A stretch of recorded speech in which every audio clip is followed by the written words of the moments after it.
Hi! So, I want to do another quick video about things you have to give up to evolve or ascend, as changing the world. We're going into new age of Aquarius, and so there are things that you're gonna have to give up one way or another, and want to make it more aware. So, it's like you're conscious. Bring the unconscious to the conscious. That's what I'm trying to do here. So things you need to give up, because they're things that carry a lot of baggage with them, and they're like heavy emotions. Like that's one thing. Heavy emotions.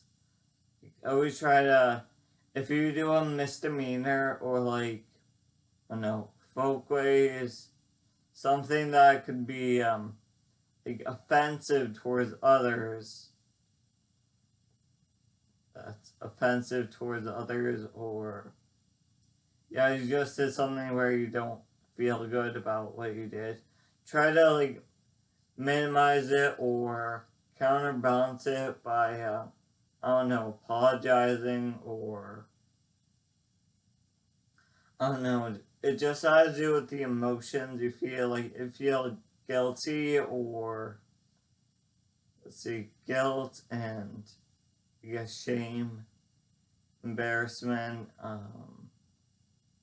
shame and embarrassment. And guilt's a big one. Regret, or feeling like you could have done something. So maybe try to go back and fulfill that. And you also need to, like, above all, get rid of the all or nothing mindset. All or nothing mindset. Because you realize that there's a lot more gray in the world than black and white. So like all or nothing is bad. It's like the yin and yang symbol. How one side's white, one side's black, but remember the white side has a black dot in it, and the black side has a white dot in it. So that shows that like they're always changing towards the other kind of, or they're trying to find balance, or they're kind of like the same. They're the same because they have, like, they're, I don't know, they fit with each other like a key and lock.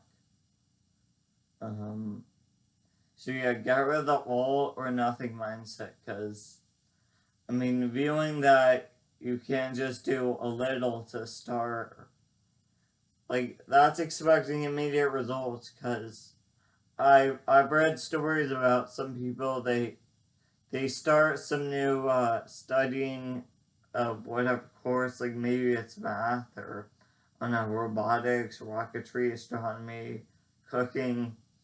Like effort, maybe the first time they try it isn't gonna be what they expect, because I mean they see it on TV, probably the I don't know, professionals in those industries who are much more advanced and developed with it. They've done a lot more experience. So get rid of the all or nothing mindset, because I mean you realize if you're just trying something for maybe, I think it takes at least 30 tries of something to know that you're like good at it. Like if it's for you, or like playing an instrument. If you can't play like they do in the Philharmonics, or at the, I don't know, symphony, or yeah, the Philadelphia Arts. If you can't play like professional the first day, I mean, well, were you really expecting to? You just picked up that instrument. Do you think those people just picked up that instrument that one day and they signed up for that job? Like, no, they practiced for hours, for years, every day for years. So, I mean, just because you pick it up first day and it doesn't sound great, that doesn't mean you're like not good at it and you should just put it down. I mean, that goes for all interests, really. Like, like, I want to get into water testing, or like, I don't know, cleaning water. I want to be a better environmentalist, working with water sanitation, or like see that's in its natural way. But I don't expect the first time to be able to, I don't know, do it perfectly. Like, I expect maybe I'll just do some like turbidity tests, and but at least that's something. Okay. So you gotta go all or nothing mindsets, and these are not really things to give up, but things to, I guess, the opposite of giving up, or things you should familiarize yourself with. This, what I'm reading right now, is the alphabet of the heart. So for the new world, I think it's something everyone should adopt and understand. The alphabet of the heart. C. It starts on C. C stands for compassion. Compassion is the recognition of the suffering of another with a desire to alleviate that suffering. Yet to be compassionate to another, you must be compassionate to yourself. Many people beat themselves up by being hypercritical, not allowing themselves to enjoy the same kindness that they would offer to others. And until one is truly kind to oneself, giving love and kindness to others is often impossible. So it sounds like the benefit of the doubt. Give people the benefit of the doubt, because you don't know where they're coming from, or yeah, they have their own problems. D. Dignity. Dignity is something innate in every person. It deserves to be acknowledged and recognized. So often we make judgments about someone because of how they look or talk or behave. And many times, such judgments are negative and wrong.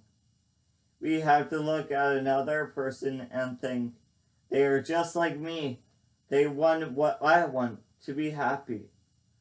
When we look at others and see ourselves, we want to connect and help. So that sounds like Marilyn Manson's quote.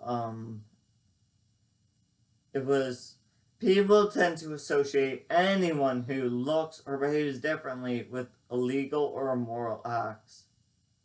Which I know it's often not true, because, of course, you're going to go into the world and there are people who are going to look different. They're going to have different interests than you, or different upbringings, different types of lives, conditions, experiences. And also I read this one book I liked. The guy said, his quote is, I feel it is important to recognize that, or I believe it's important to recognize that we often make quick assumptions and judgments based on our current cultural ideals rather than objective information.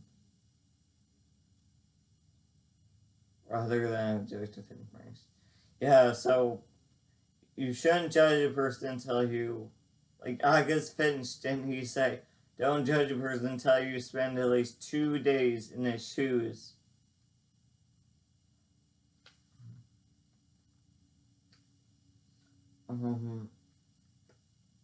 So it's A, D, and then goes to E. Equanimity.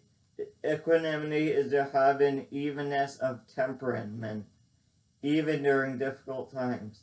Equanimity is for the good times and the bad times, because even during good times, there is a tendency to try to maintain or hold that feeling of elation. But trying to hold on to the good distracts us from being present in the moment, just as trying to flee from the bad does. Grasping at that feeling of elation is not realistic, not possible, and only leads to disappointment. All such ups and downs are transient. Keeping an evenness of temperament allows for clarity of mind and intention.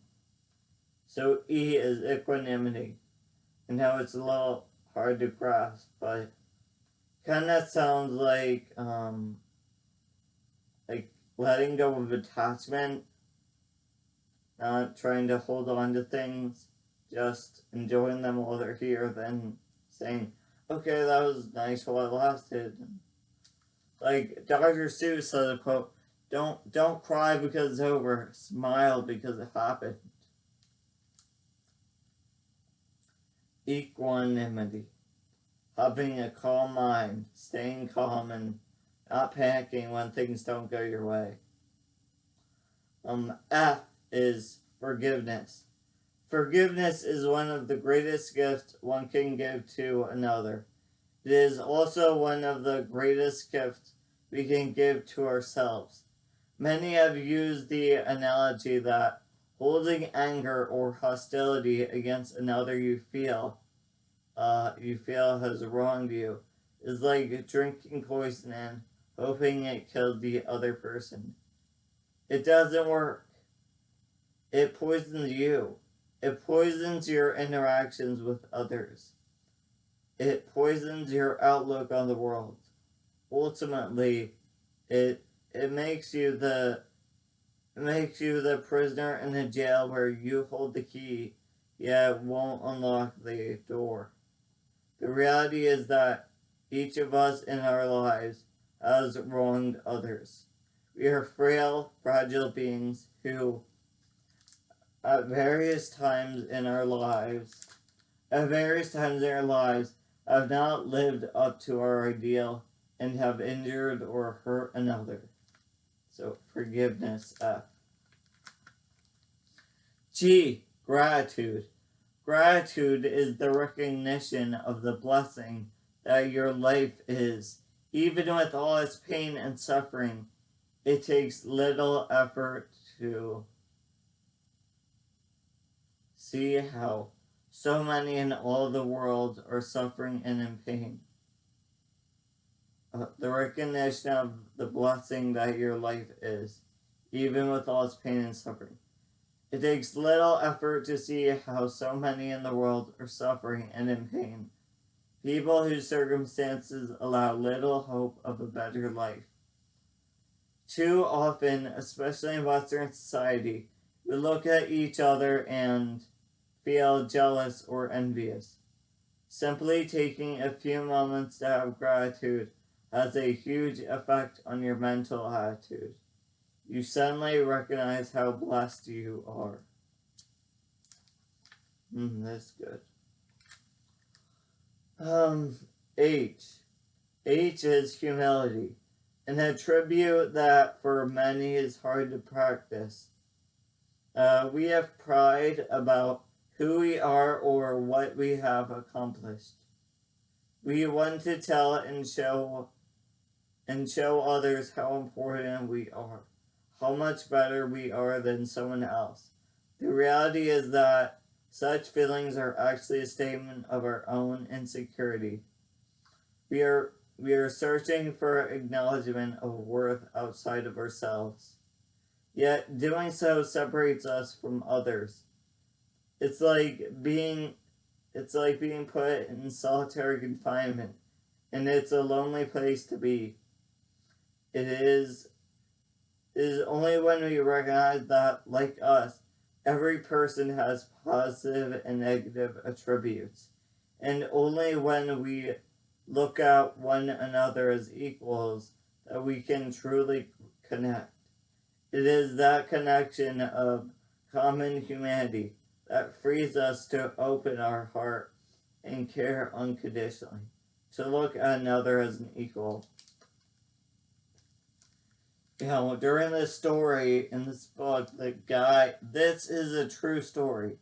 The guy who developed this alphabet of the heart, he just went through a situation where he acquired a lot of money. He was a very wealthy neurosurgeon, and he had a Porsche, he had a BMW and a Mercedes, and I think several other really expensive cars. and he had a penthouse in Newport Beach in California. So yeah, he was really wealthy, and he was going to buy an island in New Zealand, but then that was when the stock market crashed. So he lost all his money. But then he found out that a lot of the money he was going to donate to charities, like for underprivileged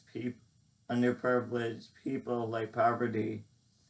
It was an irrevocable trust, so that meant he couldn't get his money back. But then he found out that wait, he didn't like finalize the paperwork, so he could get his money back. But then he figured he's still a neurosurgeon, so he's gonna make a lot of money. So he signed the documents anyways and gave away all that money. And he gave up all his like possessions of I guess so that's the E of talking about big house and fancy stuff and yeah, so having a lot of stuff, that's what humility sounds like. I'm not saying like from not having pride in the I guess possessions you have, saying you're better than other people because you can afford stuff like I feel people only buy silk suits, like silk clothing, because they want to say, I can afford silk, so I'm better than you. And that doesn't really make sense to me, but whatever. This brings us to I, integrity. Integrity requires intention. It requires defining those values that are most important to you. It means consistently practicing those values in regard to your interactions with others. Our values can easily disintegrate, and the disintegration can at first be imperceptible. If we compromise our integrity once, it becomes that much easier to do it again. If you start out with such intent, be vigilant and diligent. So just stay true to your morals and I don't know, don't give up on your morals. Like I know my friend Becca, she went to a party once, high school party, and I think the kids wanted her to do drugs, and she didn't want to do that, so she just left. She wasn't going to give up her morals.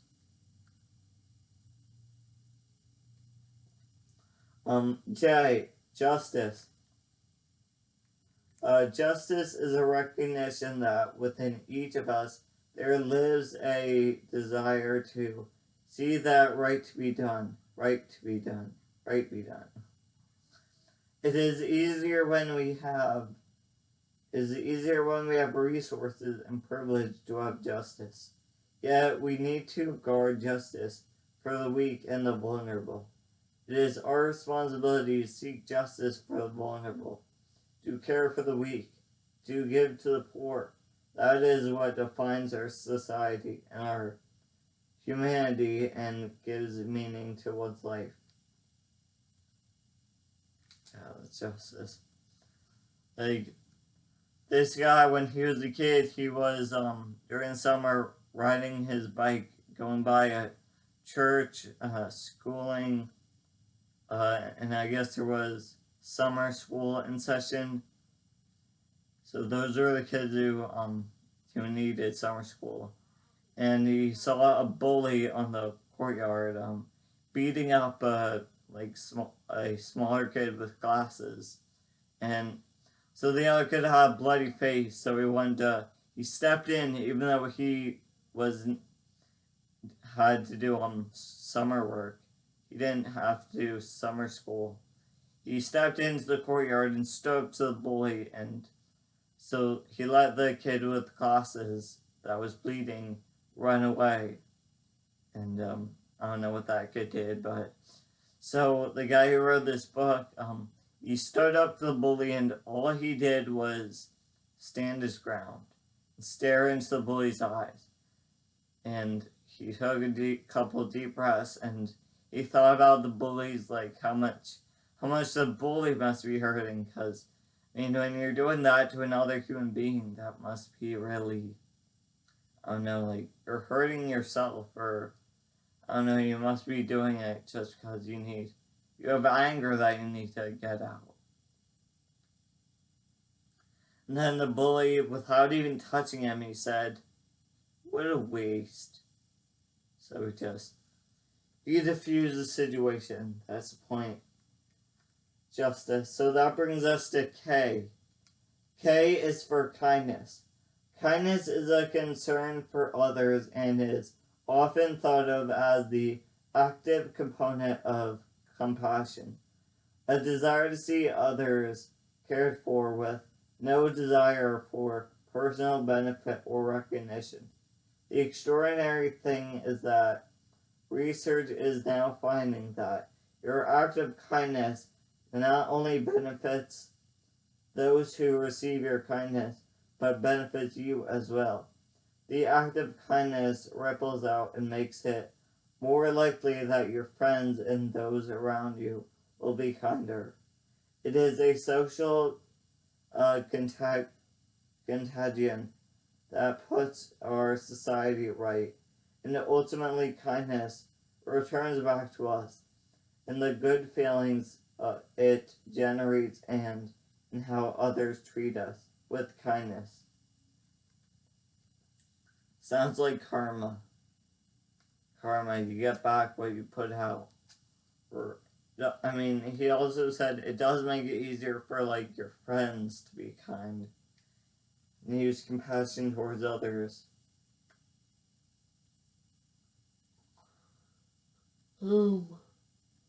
So C, D, E, F, G, K. This brings us to L.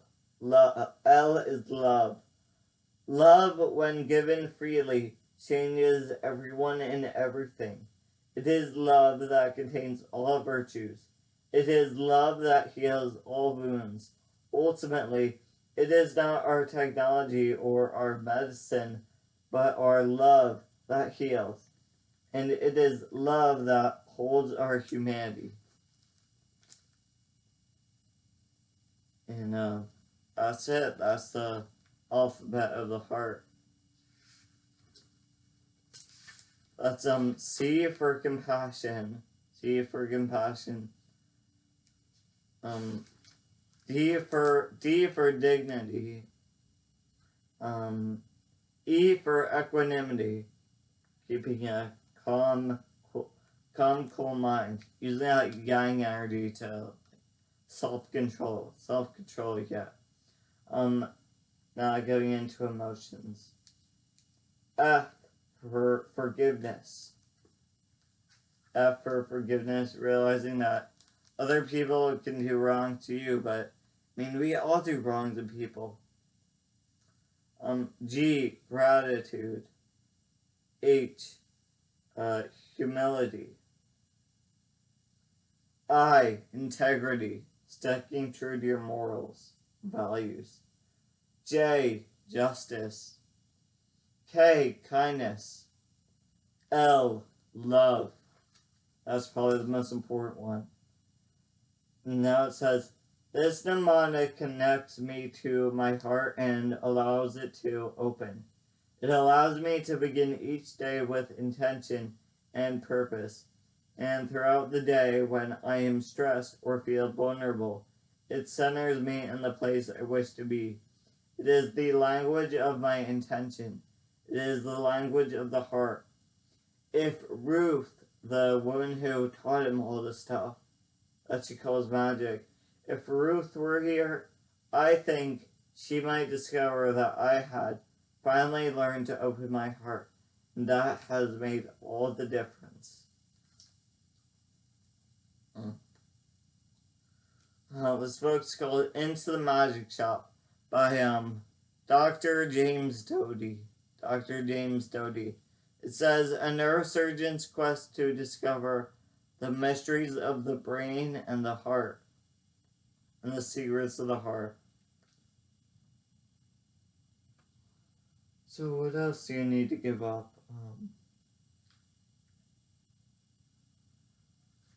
I think you need to give up the idea of things always needing to be one way, because I mean we are creatures of habit, which is kind of scary, because even if things aren't good for us, or we're not like in the mood, or even though we're not hungry, we often just eat breakfast because maybe we were hungry a few days ago or the day before, but we figure, oh, we did it before, so like it's like my health teacher, how he was explaining a physical dependence, or no, a mental dependence. Like first started out with the physical dependence, like maybe you wake up one day and oh, you have a headache, so you take like Advil, and the next day you have another headache, so you take an Advil.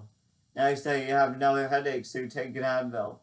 But the next day you don't have a headache, but you take an Advil because, wait, I better take an Advil so I don't get a headache.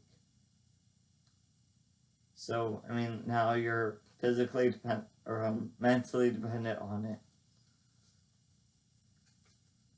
So, yeah, giving up the idea that things always need to be like, so, I mean, if you like oatmeal, if that's your, like, food of choice, why not eat oatmeal at 2 p.m. or 2:30 p.m. or 9 p.m. or 12:05, both a.m. and p.m., or 10:20, both a.m. and p.m., or 4 a.m. if you're up that early, or maybe you weren't tired, so you just didn't go sleep. I mean, that's what I do. Like when I go to bed, but I'm not tired, so I either stay up. Like one night I was gonna sleep outside, but I wasn't tired. I couldn't fall asleep. I wasn't tired, so I stayed up all night staring at the moon, doing exercise, some lunges, some squats, some high kicks, like martial art kicks. And I've gone walking out at, I don't know how late it was, but it was really dark, and I just wasn't tired, so I went walking. I mean, I don't live in the city. If I lived in the city, I'd definitely be afraid, but I live in a pretty not busy area, so I'm not scared. Like, people always think the nighttime is evil. Like, that's why we associate black with evil. But, I mean, it's just humans that make it evil, because a lot of times if people are going to do a crime, like poachers, they often do their stuff at night when it's dark. Or like robberies, they do it at nighttime when it's dark. Or they often wear like ski masks. Or they dress all black because they don't want to be seen, but no, that's just humans make it seem evil. But it's really not evil. And you also have to give up the idea of this being silly. See, this is a false face, or like mask, for a tiger, because I know Native Americans, their medicine societies are, I think in every village in certain tribes, they had false face societies, because that was their medicine. It's how they would get rid of like bad idea, or what you might call a demon, or what they used to call demons. Because I mean, now they realize it's not a demon, but it just is some weird idea you got, some fixation you got in your system, and when you adopt the characteristics of another animal, like pretending you're this other creature, maybe you're gonna be able to, channel the power of this creature that you're pretending to be. I mean, there's Mede Wewin, Wabanawan, and Jisa Kiwin are the secret medicine societies of the, I think, the Iroquois. Or maybe it's Algonquin. But, so yeah, they still have these medicine societies. And this was the mask I made of a tiger. To every night before you go to sleep, just pretend you're a tiger. And the eyes kind of got ripped, but you can make it however you want. You can make masks to be whatever you want to be, so just use pretend and yeah.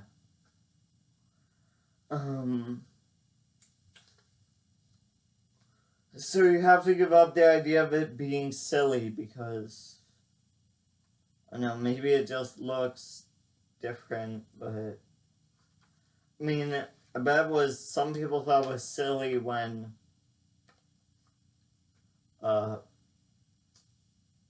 what was her name? Ella from my theater group wore a Pikachu hat because you'd think that's something you might wear on like Halloween or I don't know to entertain little kids. But I don't know if it makes her happy, then why not? Like Goss, they dress kind of flashy and just they dress the way they want to because I don't know, it's just the way they feel. So stop giving up the idea of all these silly things when they just look out of the normal. So you need to be more artistic for the changing world. The archaic revival, new age, dawning of the age of Aquarius, whatever you want to call it. And I don't think this crystal book is out of place. I know it might look weird at first, but it's just like any other book at the library. I picked it off the shelf and I'm sure it has just as much meaning as anything else at the library.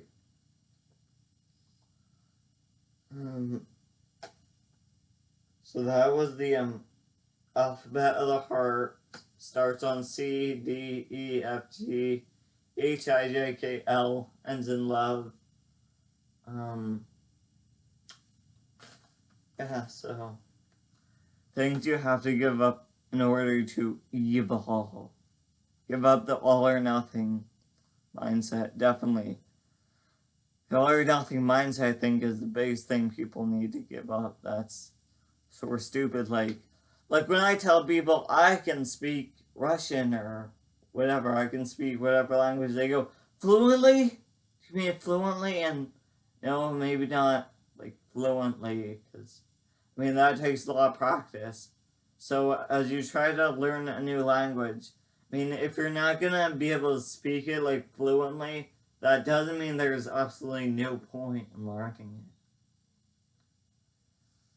it. Yeah, all or nothing is, I think, a pretty dumb way to think and see the world. A lot of gray.